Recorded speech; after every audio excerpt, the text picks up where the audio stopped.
What's up, my fellow gaming lords? Let's get into this state of the game update number 2 for Marvel Avengers.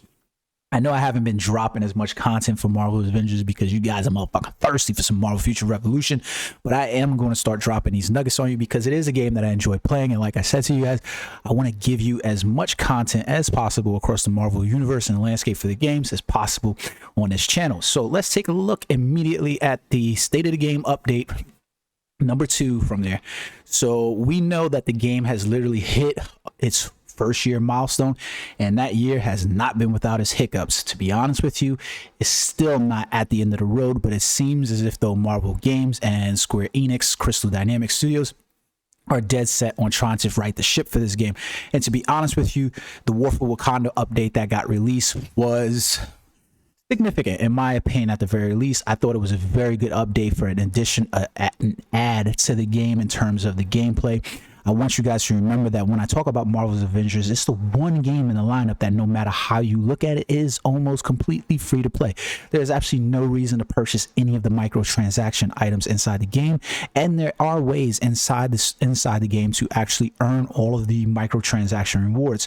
So legitimately what they are giving you in terms of, if you compare Marvel Future Revolution and Marvel Future Fight to it, they're giving you a completely free-to-play game. I mean, outside of the initial purchase of the game, which is still be bought on Steam or any PlayStation 5 and Xbox. So they gave us some, fun statistics right here. Over 619 million power levels, 275 million heroes level. There's no way to confirm any of this information, but it is interesting information nonetheless. So one of the reasons why I say that is because if you actually follow this game on Steam for the PC, the numbers don't look so good. When you look at the concurrent user base, it's almost less than 1,000. It creeped up to about 10,000 when the War for Wakanda update got released, but it quickly went down again. Basically, players are jumping in the game, but the cycle, the live service cycle, isn't holding players. The stories are actually magnificently told.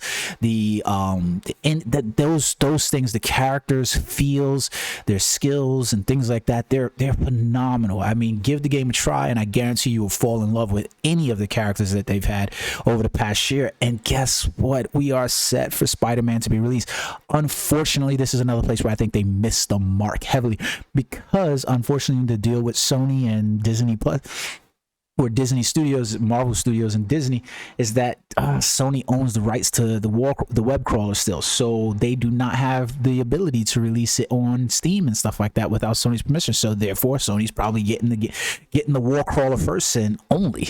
So you have to have the game on PS5. I'm still, and I cannot stress this enough, I love this game. I think it's a really good game with many of its faults, but I want to get the game on PS5 because like I said, there's only about 1,000 people concurrently playing the game on Steam, and I don't expect those numbers to rise. It's pretty hard to enjoy a lot of the live service content. I really think that one of the things they need to push for in next year is cross-play services. However they do that, I don't know why more games don't choose to ship with cross-play services, because it would mitigate a lot of this in the first place. So we've got inside here, I hate the fact that they point out there's 3.4 million hunter crawlers and 50 million scout crawlers that have been sent back to AIM pieces, because for some fucking reason or another, these guys absolutely love robots. I know that the main enemy at the moment in the game is AIM, but Jesus freaking Christ, can we stop? Even when the latest War for Wakanda update came and we had, Claw and Crossbone introduces new villains inside the game, we still got fucking robots. And I'm like, Jesus, can we get rid of these goddamn robots? So but they added some new mechanics inside the game, specifically Vibranium and sound effects inside the game. The sound is terrible because it does had this very, I don't know how they got away with it without, fucking taking off the epilepsy crowd or whatever, because Jesus, that man, is that thing like annoying, like it just blurs all the screen. But it was a very cool effect in the way that they tried to make you feel like, you got hit by this sound blast or whatever. So as you can see right here, as we're skipping across, we're now in the middle of uniquely challenging tasks, finding the best way to support a hybrid work from both environment. Many crystallites are eager to return to in-person, because I will say this, for the state of what they have produced, because you have to remember the last half year of the game, maybe even the last year and a half development cycle of the game, we all have been in this pandemic, literally. So we've literally been secluded away inside our homes, not able to interact with each other, definitely not going into workspaces, and we're still not through this. So a lot of the game has obviously impacted, and they still managed to release Kate Bishop, Hawkeye, and Black Panther in the span of that year, which was excellent achievements for them as a team that's literally trying to work hybridly in that sense. I mean, I can't fault them for that. And that's one of the reasons why I'm still sticking by the game, because I really have to applaud them for the work that they've still tried to put in as developers and battling through that tough challenge. It is a challenge, regardless of how you want to look at it. In most cases, most people would have probably preferred to have deferred the game until a later date, but they still kept pushing on. There's obviously things that they could work on in a live service for sure, but the story in this game is absolutely freaking amazing. So we got first things up inside here. One of the state of the game's 4 key areas of impact that they want to work on: performance and stability being at the top of the list. They've greatly improved stability and squashed bugs with near weekly patches. And yes, they have done nearly weekly patches. And it was one of the reasons why I stopped kind of reporting on the package, because most of them were simple fixes to the gameplay life cycle more than they were additions of things. So they've been really keen on trying to, keen on those quality aspects of what we were already playing. It does mention, like they bought Marvel's Avengers to consoles and PC with a shit ton of stuff that's no additional cost to players. I'm talking about, like, the amount of stuff that you're getting in this game as a free-to-play person is absolutely fucking amazing. So check it out. While overall stability is strong, they know that there's some remaining bugs. Most of the bugs that's still inside the game, they're like falling through the map, clipping kind of things and stuff like that. There are some more major breaking issues, but we'll look at that. This is the one I'm most interested in: multiplayer and matchmaking. In addition to improving stability as a critical feature, we made it our goal to allow players to matchmake with a larger pool of players online. We've done this through incentivizing online play with content like a daily quick match SP reward, and with the recent change to make temporal assault permanent, allowing for multiple heroes of the same in the strike team. We've also added quality life features that aid online communication, such as ping system. This is not enough. They need to add crossplay into the game, because right now on the PC specifically, this is suffering.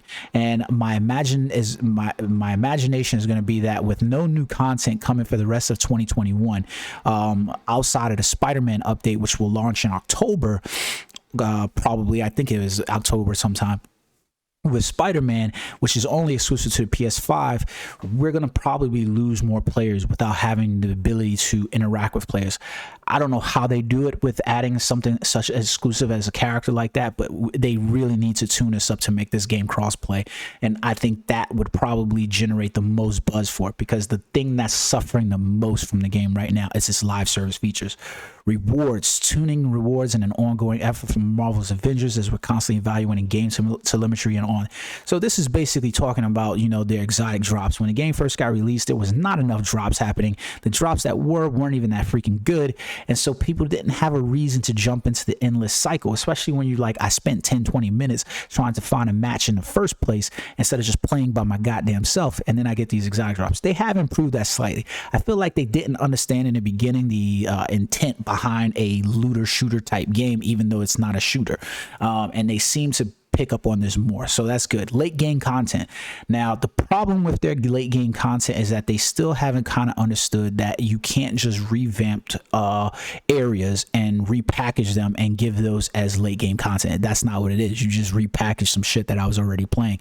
But they have added quite a bit of stuff, like the Science of Supreme mission. I finally got to play that villain sector. It was actually pretty cool. The Omega threat levels are actually pretty cool. So there's even the new battles against Claw and Crossbones have been really good. So the customizable harm rooms are absolutely amazing, especially when you do it on PC and you just let it rip on there. Those are pretty cool. And like they said, the story operations for, I mean, we got to see Maestro Hulk in the goddamn Operation Clinton Barton Future Imperfect, and that was just amazing. We've got a raid coming up. I'm surprised that we're getting a raid with Claw as the first one, because I would have much rather preferred Maestro as a raid boss. I think he's more fitting for a raid boss, but okay, whatever. Fan requested constant strikes such as reasonable replay. The replay is really good because that was obviously the highlight of the game. So they've literally spent this past year learning, and like they said, and I feel like they actually learned. So this is what we're looking at the content roadmap ahead. They're celebrating a 1-year anniversary this month. The priority mission rush, cargo runner synthoid, and the flashback rewards cache. These are the events that's going on inside the game currently. I think the events that they have there could be more. I'm just going to say that much. They could be more. They finally understood that, you know, the players did not want their version of costumes and their palette changes of costumes, that we wanted costumes from the Marvel Cinematic Universe. We wanted costumes from the comic book universe, and they've slowly but surely begun adding those. And I feel like this is going to give them the most amount of bang for their buck, because I don't like, if I get Joe Blow, who I don't really feel has quite a good handle on my bond to these characters, and they're just producing comics, you know, costumes that I don't have a connection to, I'm not going to pay the money for them. But if you produce costumes and things like that, outfits that I have a connection to, yeah, they might want to work with the guys over at Netmarble, because they seem to have a handle on developing costumes that we probably really want. Their costumes, I'm going to be perfectly honest with you, most of them are a miss. But then you can see returning events that's happening over the fall winter. So they don't give us an actual timeline. My mind has me believing that we'll probably see the new hero event, the Spider-Man, launch probably in October. I'm gonna say that like late October probably is when we're gonna have it. I can't imagine them running this all the way into December, but it could possibly happen. They're going through bonus XP weekends, which is great because players want to feel that, you know, that increase, that rush, and they're looking at having the power level cap increase. I don't know that that's necessarily a needed thing, because once you actually hit the characters to the master champion levels, they feel fun and they feel like you've worked enough towards those characters. So it's pretty cool. Like I'm still working on my Black Panther to get him to 375 or whatever the master level is, and that should be good. And we can see the most important thing over here is that they seem to understand they still have to rework system resources and gear upgrading. They're also, I don't know why they're giving nameplate challenges. Like these challenges overall, this is something that they could lose. And then we have earnable cosmetics. So we've got a pretty good indication of what's coming for the road ahead. It's more of the same, except for the Spider-Man event that's set to schedule and the raid, the first raid. I'm dying to see what they do with the raid, and I hope that it doesn't really mimic the OLTs, where it's like spend 30 minutes to an hour inside of a mission and expect to get kicked out or something like that or whatever. This is one of the reasons why I say they need to work that stuff. You know, like it's really important that they had that honed down, especially their connection server pieces, before you release something like the raid. I mean, Destiny is one of those games that perfectly sums up how raids should be handled. Give us events and stuff like that. Don't reuse properties and things like that we already have in other areas. This needs to be wholly unique onto itself. So they just said they rolled out 2 new permanent quests that rewards player resource for regular play in the Avengers initiative, the daily quest Rise and Shine, and the Up for the Challenge. So these are good for leveling up your characters, and those rewards, to me, they seem like they're pretty good enough. From September 2nd to September 16th, where reward players will log in and complete all the story-based campaigns, reassemble Taking Aim, Future Imperfect, and War for Wakanda with a celebratory nameplate. For those of you who already completed all the campaigns, to count the reward is granted retroactively. So that's pretty good. Week 1, though, you're getting a free Iron Man outfit and anniversary bundle, so make sure you log in and get those. And then week 2, there's a free Thor outfit and a additional Heroes Catalyst. That's pretty damn good, because those Heroes Catalysts, you do have to work for those. So one of the biggest things I thought that they did was definitely one of the reasons that I was so happy with the stuff was when they jumped back in, we actually got, the ability, when I jumped back into the game, we actually got the ability to, everybody can play as the same character. We don't have to worry about that with matchmaking. That was really good. So these were the system reworks that they did. Like I told you, they did the gear reworks, which were, I think the gear reworks were okay. They still need some working on them. To be honest with you, I would much rather focus on not the gear and just have the loot just be, think of looter shooters like Borderlands, and just have it like that. Give me a reason where I just get loot and I just feel cool about getting something new. Randomize it so goddamn much that you can just say there's a billion something, a bazillion gazillion, like Claptrap says, different, combinations of something, and just make it fun so that way every single time I'm playing, I feel like I want to skip out on something or exchange something or whatever. Just make it fun. Make the game about the skills of the characters and the bond that we have to those characters in that way. Earnable cosmetics and stuff like that. We're adding ways to earn cosmetics through gameplay. That's pretty good. Like I said, cosmetics that they're introducing, nobody really wants. We want the movie stuff, so we want the comic stuff. Introduce those things into the game, and we will pay for those. Like if you introduce Heralds of Galactus Thor tomorrow, I would log into this game just to purchase Heralds of Galactus Thor. Even if you told me it was $15, I'd probably still purchase it. $20, I'd probably still purchase it because I have such a tie to that character. I want to do it. The claw raid, discordant sound, and power level cap increase. So here you go. We're basically going power level 150 to 160 and elite modes 160 175. That should be cool. I'm looking forward to see what they do. I think this is going to be more of a determination of where they're going with the content in general than the Spider-Man release, because I know they're going to knock the Spider-Man release out the park, because every character that they have currently in the game is a knockout the park. I don't care who you choose to play as, they're all fun to play as. I mean, I had a shit ton of fun playing as Ms. Marvel, and I definitely did not think that was going to happen. And then, like you said, finally, there'll be a new playable hero with a hero event starring Spider-Man in 2021 on PlayStation platforms. I'm hoping to God that I can get a PlayStation 5 by then, because I really want to start redoing the work on PlayStation 5, because unfortunately none of my Steam stuff is going to carry over to there, and I'm going to have to rebuild my, my Black Panther, and I'm going to have to rebuild these characters, my Thor, and I'll have fun doing it. I can honestly say to you, I know that I will have fun doing it because it is a fun game to play.